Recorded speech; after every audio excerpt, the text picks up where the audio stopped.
I sometimes get tripped up with the nature of reality in the way that it was discussed a little bit earlier.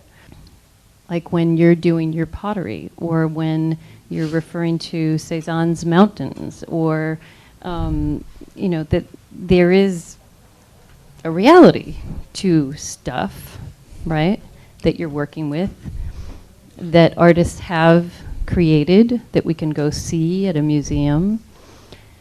And the mountain in southern France is not in front of me, but I know what you're talking about because I happen to have seen it. So that's an image in my mind. Yes. But you're referring to something that is a common experience for those who know what you're referring to, or even not. So that common awareness of a place or a thing that you can refer to. So I guess that is the knowing that you're referring to? No, not really. Cézanne's mountain for us now is this room. Cézanne just happened to be standing in front of a mountain. But our mountain is what we're what we're sitting in front of now. So just substitute this room for the mountain, because this room is just made out of perceptions. That's all the mountain was made of. So Cézanne, just because he lived in the south of France, he painted there, and he was trying to give us a taste of what all perception is made out of. So we don't. So he was giving us a taste of what this perception. So this perception is made only out of the knowing of it, of our awareness of it. Yes, there's no knowledge, there's no experience of this current room apart from the knowing of our perception, the knowing of this perception. Yes, and that is the reality of our experience. When I say reality, one way we could define reality is something that doesn't disappear. It can't go away. The reality of our experience remains ever present.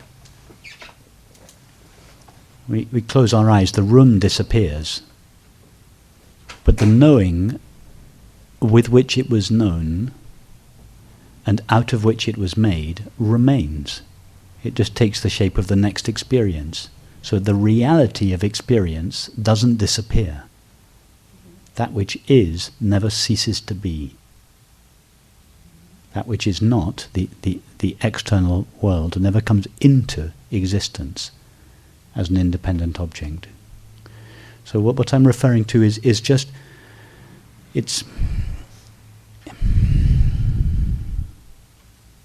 I don't know how to say it more clearly. I don't know what word to use other than knowing or experiencing. Mm-hmm. Yeah. For instance, let's use the word experiencing. The experiencing is present now. Yes? There's nothing else present other than experiencing, yes?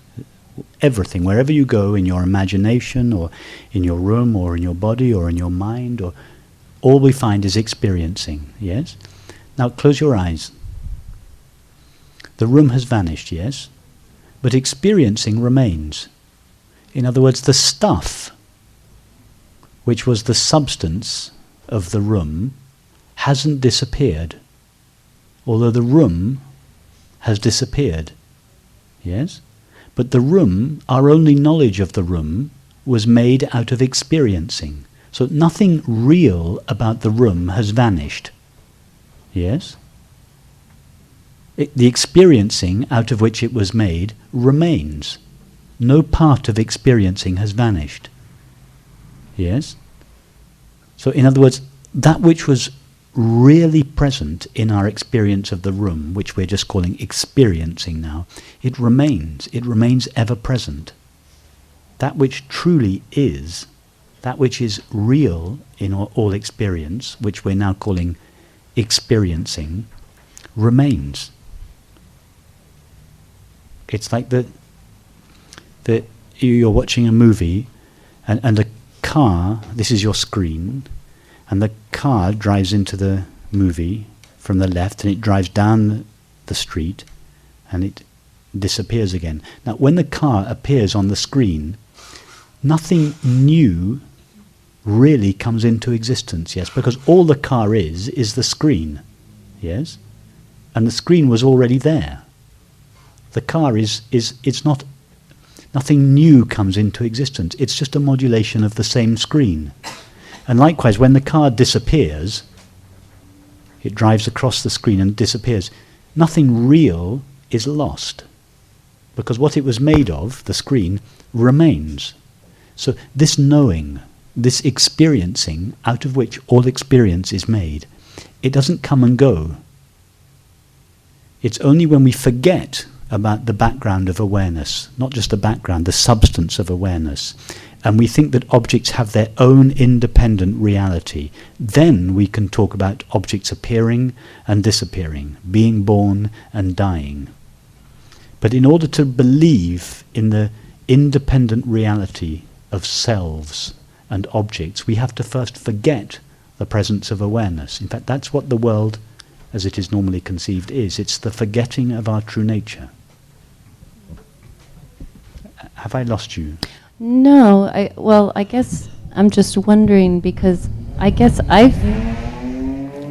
in my own experience, it feels like everything is passing through this constant awareness. Okay, that's a legitimate formulation. It's a step. It's just one step back from the formulation I'm using. It's perfectly legitimate. In the formulation, everything is passing through my awareness. We're conceiving awareness like this vast, borderless space, yes, but it's not just an inert space, it's a kind of knowing space or aware space.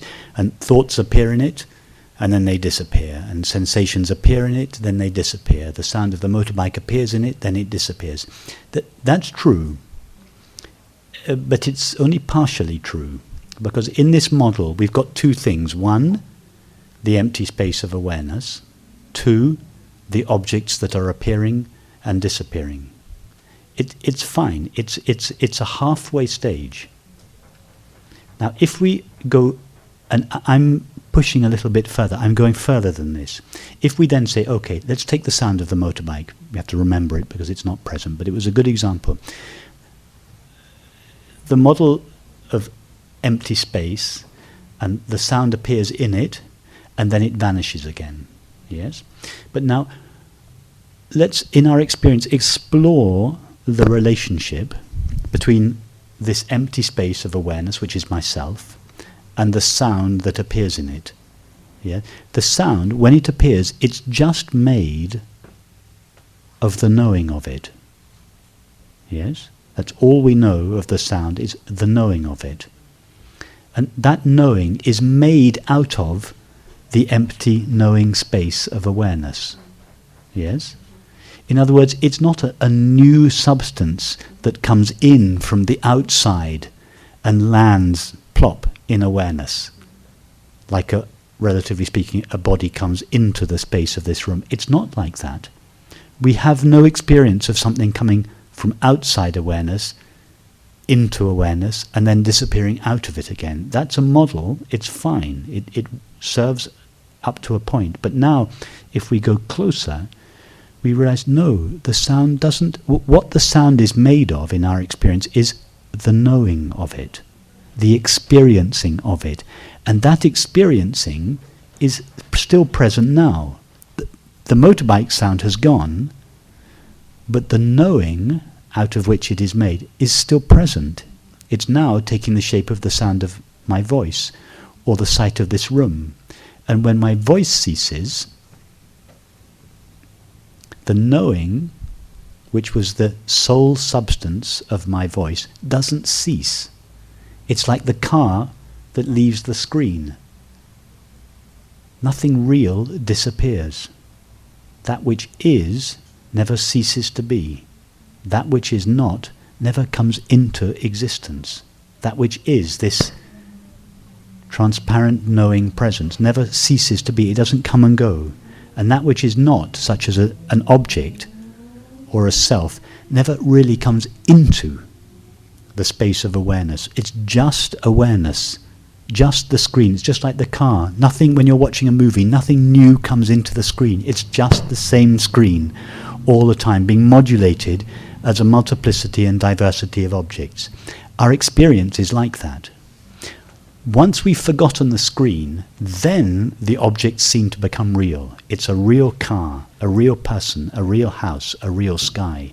But as soon as we remember the screen, we see that the reality of the car, the house, the person, and the sky was the screen. It's not that they weren't real. They are real. All experience is real, but its reality belongs to awareness, not to an object. Just as when you're watching a movie, there is a reality to the street and the car and the person, but its reality belongs to the screen.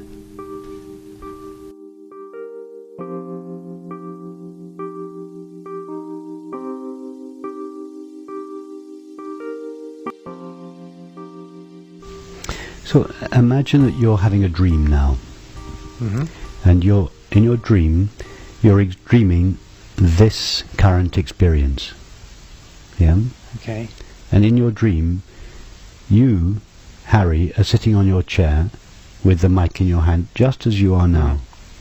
And in your dream, you feel that I, Harry, am located in and as this body, sitting on the chair with the mic in my hand, and that everybody else is at various distances from myself and made out of something other than myself. Yep.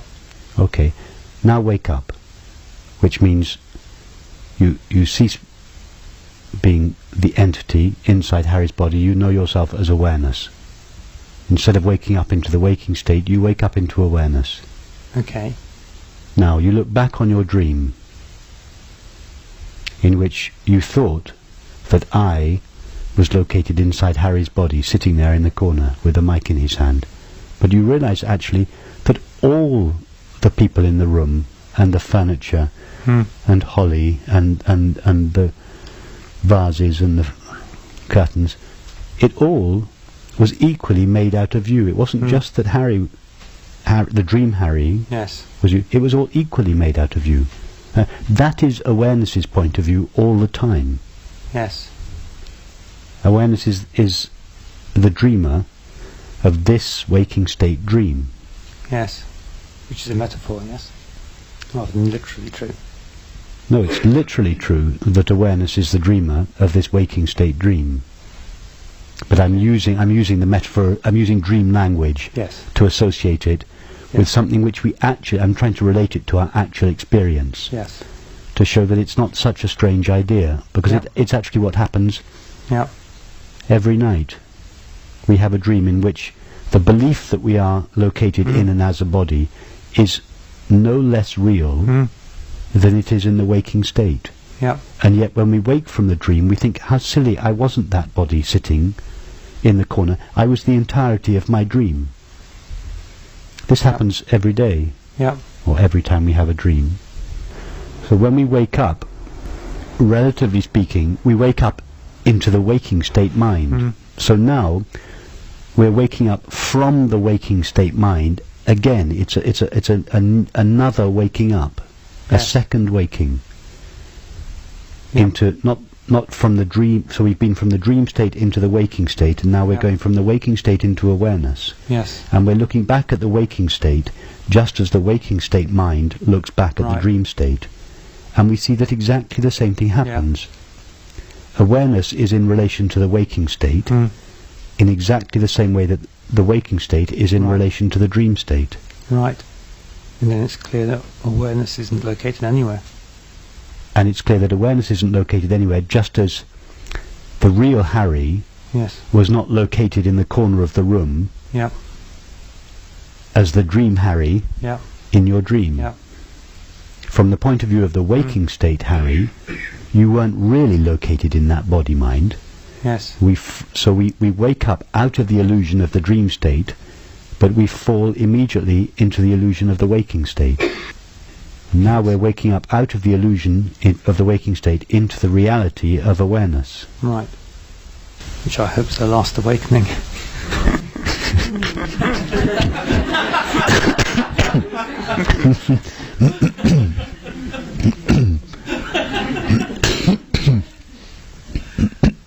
Okay, yeah, that's actually really clear. That I know I'm going to have trouble when I try and relate it to the word seeing. Well, just walk yourself back through the process. Hmm. Imagine again that you're having your dream, Yeah.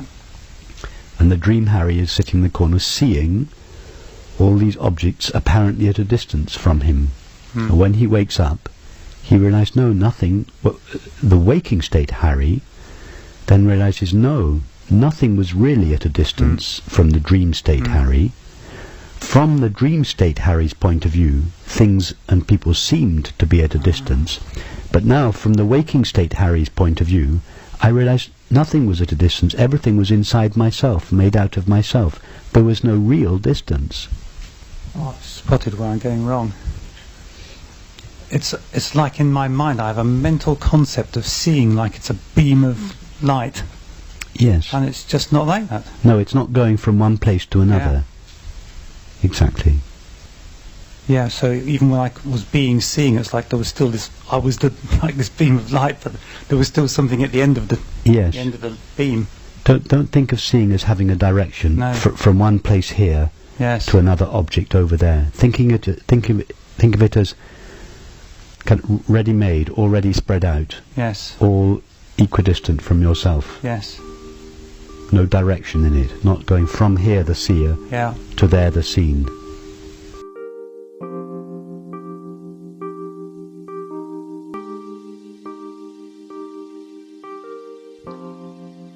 So I just wanted to clarify, following on from his question.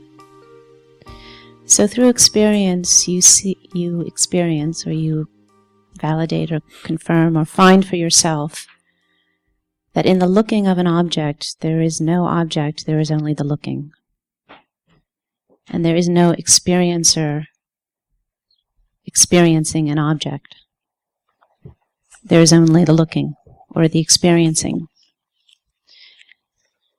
And yet at some point a thought arises from this mind, which doesn't really exist, but let's just say a thought arises, that in fact there is an object, but your experience tells you there isn't. There's only the experiencing of something that the mind tells you is an object. Yes? There's only experience. Experience. Not experience of something, there's just experience. But a thought arises that somehow leads you to believe something other than your experience. Yes. Thought that says there is an experience of a world, but the world Right. that we are experiencing is never experienced as such. Just, we only know experience. It's not experience of something. That the world that we are supposedly experiencing has never been experienced as such. All we know is experience or knowledge. So you have to discount that thought. Essentially, you can You just have to see that it doesn't reflect reality. experience. It presumes the existence of something of which we have no experience. It presumes the existence of a world outside consciousness, Right. of which we have no experience. And therefore that is the illusion. The illusion continues to exist, but you know it's now an illusion. No, it's because appearances keep appearing. Right. But it's obvious that they no longer appear outside consciousness, that it's an appearance within consciousness and made out of consciousness. So the belief that appearances appear outside consciousness and are made out of something other than consciousness, that belief goes away, but the appearance remains. We're watching a film on television. We believe that it's made of flowers and trees and sky.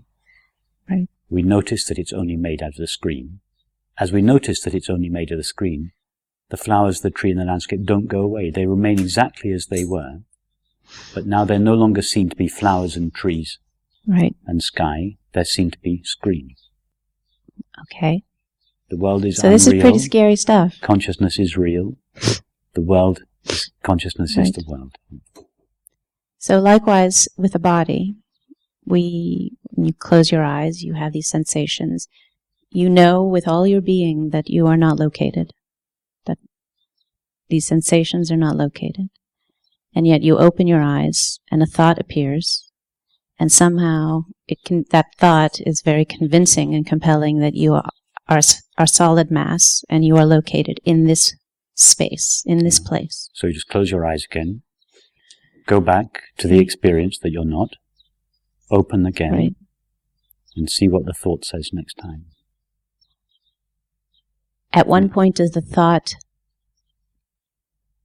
So first off, it's a pretty huge deviation, the thought that arises versus the reality that is experienced. Yes. It's huge. Yes.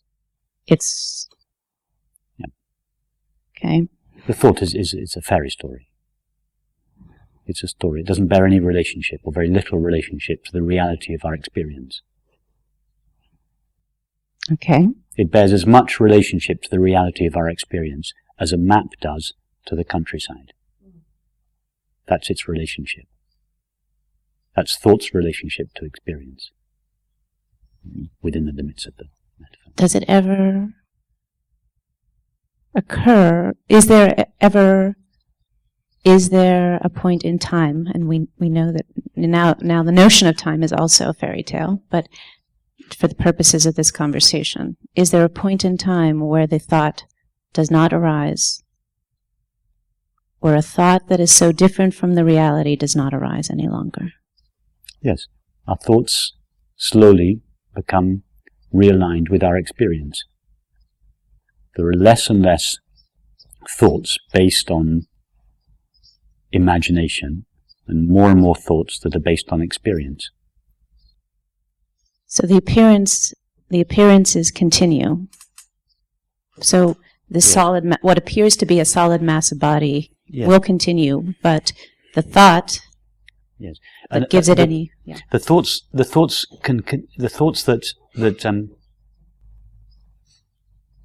seem to depend on, for instance, the reality of time and space, continue. For instance, I need to book a flight to America, so I better call the airlines after lunch. That thought contains both the sense of space and distance and the sense of time. Yes? So those thoughts continue to arise. But they're known to be just practical thoughts. But we don't truly believe that the time and space upon which they depend are real. It's just that it's part of the relative play. So those thoughts can continue without being believed in. Those thoughts don't go away. The thought that does go away, slowly in most cases, is the thought that I live in here. Because that doesn't have any practical application in life. It's not useful for booking flights to America, or making dinner, or driving a car, or having a friendship. So it's completely useless, that thought. There is one outcome of that thought, and that is unhappiness. So that thought dwindles slowly. It keeps appearing. Old habits, someone presses your button, an old habit, way of responding on behalf of the separate entity comes back, and it's just seen to be empty, and it's dropped. And through negligence, in time, it shows up less and less, because it has absolutely no value in life at all, either practically or in relation to happiness. But the practical thoughts, they continue to arise. They're no longer believed to express the absolute reality of our experience, but they still continue to arise. Moreover, they more than just continue to arise. They are now used in service of this understanding, which just means in service of love and intelligence. So we can still use the old forms of thinking, time, thought, space, people, objects, but now their master is intelligence and love, not the separate entity.